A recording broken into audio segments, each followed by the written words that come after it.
Открит е проблем с камерата TrueDepth. Face ID е изключен. Неработещо Face ID е един от най-честите и сериозни проблеми, които може да възникнат на вашия iPhone. Причините за това може да са многобройни. В MobileFix имаме решение и за този проблем. След неуспешна интервенция в друг сервис, този iPhone 12 Pro Max ни беше изпратен чак от Пловдив. При извършената от нас диагностика установихме проблема и предложихме на клиента съответното решение. В този случай проблема беше софтуерен и мейнборда на телефона не можеше да прочете данните, които постъпват от DOT прожектора. Това в комбинация с прословутите съображения за сигурност на Apple е причината TrueDepth камерата, която е един от главните компоненти за лицевото разпознаване, да спира да работи и се появява въпросният проблем.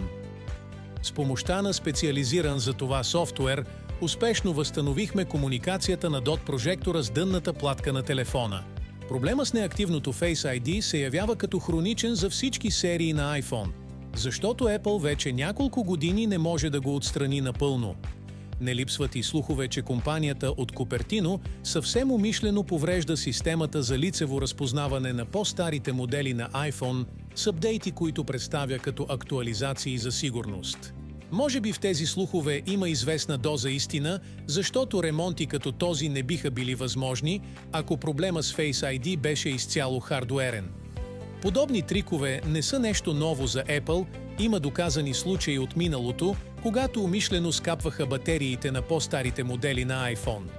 Но да оставим слуховете на страна, защото телефоните на компанията се смятат за едни от най-надежните и търсени на пазара. Връщаме се към нашия iPhone 12 Pro Max. Правим някои модификации с лентовия кабел на DOT прожектора, за да може програмираното преди малко лентово кабелче да се побере в корпуса на телефона.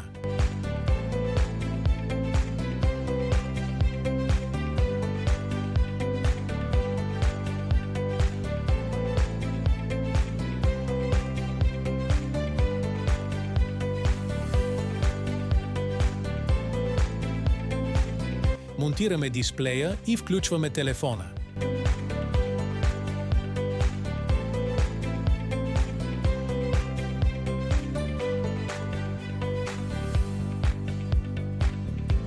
Face ID вече е активен и се настройва без проблем.